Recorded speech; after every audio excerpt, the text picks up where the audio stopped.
Right guys, so I wasn't, like the last video, I wasn't intending to do a video here, but I figured I just wanted to try and quickly go through a couple of things that haven't really covered in the last couple of videos. Firstly, go and look at Chronicle Live, or the Chronicle SCFC Chronicle. Look at Craig Johns in particular, top quality lad. I'll give him a shout out to him. I think that there was an article being put out that Stuart Donald has basically had offers from the club and has apparently not been replying to discussions and negotiations when it comes to the sale of Sunderland Association Football Club. And I kind of wanted to give my quick thoughts on this before kind of another little mini rallying call, if you want to call it that. But it's Donald, please don't make this unnecessarily difficult. For me, like I said before, I think that Donald did have the best intentions of the club at heart. I'm not convinced of that now. I think that if Donald did have the best intention of the club at heart, you've got like the Saudi consortium bid. Who knows? The Saudi consortium bid might not have been a good approach for Sunderland. It might not have had. They may not have had good intentions either. But if Donald really has had other people interested and he's making negotiations unnecessarily and needlessly complicated, then I'm sorry, I'm not going to sit here and defend him. You can't defend him for that. He needs to look at himself in the mirror and take responsibility of his actions and say, right, Donald could, still in my opinion, could earn a slither of respect if he came out and said, right, I can't do this job, it's too big for me, let's sell to someone who can take Sunderland back to where we belong. Now, for me, if Donald did that and took responsibility of the situation straight away, I think there would at least be a couple of people that would be at least have less animosity towards him. I'm convinced of that. And there'll be a couple of people that would give him at least a shred of respect. So for me, Donald, you need to look at yourself in the mirror, mate. If you're deliberately holding on to Sunderland to suit your own ends and not thinking about what the best long-term intentions of the club are, then I think people have every right to call you a chancer and a charlatan and call you names under the sun, because that's just pure selfishness, that.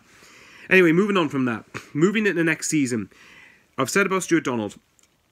On and off the pitch, Sunderland have to realise how big next season is for us. In regards to the ongoing pandemic, regards to all this stuff, I don't personally buy that we can't go for players when Bolton have just confirmed that they've signed Ian Doyle on a 3-year deal. Now, granted, they've thrown a bit of money at it, but Sunderland should still be in a better position than Bolton in terms of being able to sign players, because we're in a league higher than Bolton.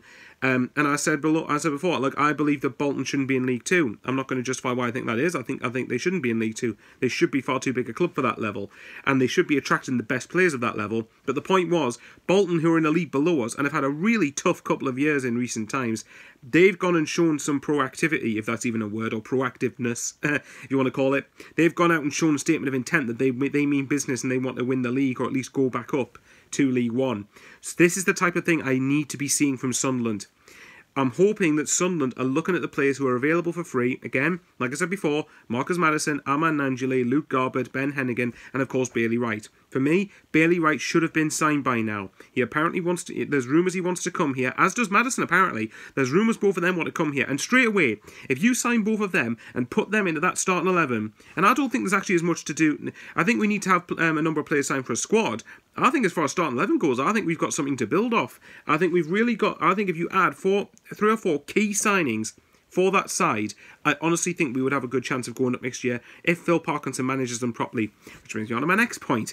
Phil Parkinson. He's got to take responsibility next season in terms of timing of substitutions and tactics themselves. I understand not wanting to change your team too much because you need cohesion, and you're going to get, and more often than not, you can get better results that way. But I need to see responsibility being taken from him. I need to see him approach games in the right manner.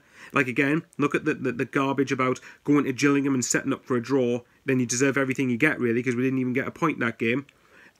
Seeing out a draw against Gillingham at the Stadium of Light, that was another big issue. Albeit Gillingham deserved the 4 points they got against us, but either way, from our perspective, that isn't good enough. And the biggest one from Jim Rodwell, who I've said before, I think is a big puppet behind the season. I think he's been a travesty since he's come into the club, to be honest. People gave Martin Bain a hard time. I think Jim Rodwell's way worse than Martin Bain, personally. But either way, he needs to take responsibility of the situation, not come out with statements like, oh, we didn't anticipate the passion of the fans. Right, you've been employed as a CEO of one of the biggest clubs in England, and don't anyone give me the attitude thing, no, and the entitlement rubbish. That's very factual. Sunderland are one of the biggest clubs in England for me, and we need to start acting like it, truth be told. Jim Rodwell has got a real, this is what I mean, we are not a non-league club, and we're getting ran like Scunthorpe or Eastleigh. Now, obviously, Scunthorpe got relegated over a year ago, and they would probably expect better in League 2, fair enough. But the point is, we need to start taking responsibility for who this club actually is. We need to start having a bit of a swagger about it. No, we should be getting the best of this league. We should be getting much better than what we have been. And this brings me on to that was probably not relevant. But my final point is the players. I am so fed up and tired of people ignoring and not opening their eyes to player responsibility. They have got to take just as much responsibility as the management, as the board level, the chairman or whoever it is, and the owners. They've got to take just as much responsibility. They're, at the end of the day, they're the ones who are going to get us promoted on the pitch if they're going to bother to do it.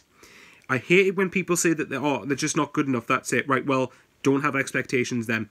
Because for me, that's an easy... And I'm not having to go at the fans who believe that. I'm just saying, I think for me, that's an easy excuse for players to hide behind by deemed of not good enough. No, we should be having players who are good enough. There are players in that squad who should be good enough to get us promoted. Like the likes of Luke O'Nien, Jordan Willis, Denver Hume, Max Power, Josh Scowen, Chris Maguire, Lyndon Gooch, Will Grigg. Will Grigg especially should be good enough. So I'm getting quite tired of people telling me he isn't. And for me... This is the big thing. We have to realise how big next season actually is. Again, if we don't go up next season, the longer we're in this league, we're at a bigger risk of financial trouble here because the outgoing expenditure versus the level of income for League One, it probably pales in comparison to each other. We cannot be stuck at this level for 4 seasons in a row. We just can't. We shouldn't even be stuck at the level for 2 or 3 seasons in a row, truth be told. But nevertheless, we're in this league again. So my final rallying call is, Sunderland, I am begging you, Sunderland, please take responsibility next season. Realise the challenge at hand and give absolutely everything you've got to getting this club promoted next season. No excuses. I love you and leave you there, guys. And like I said, for me, the aim's got to be top 2. Simple as that. I know. If you ask me, would I take playoffs? No, I wouldn't. No, I wouldn't. I wouldn't take any less than second. And even for me, the only reason I would accept playoffs is if you could guarantee me you're going to go on and win them. Whatever way, you've got to get promoted next year, but really we should be looking to get in the top 2. And we're not the only club that's got that aim. There'll be loads of other clubs, like I said, Peterborough, Portsmouth. A couple of teams have gone up. The 3 teams who are coming down from the Championship. Of course, we don't know that yet. But just take responsibility next season. Please, for goodness sake. It's about time the fans had something positive to smile about for once. And being asked to go up from the third tier of English football isn't asking for very much. Take care, love you lots, and see you guys later.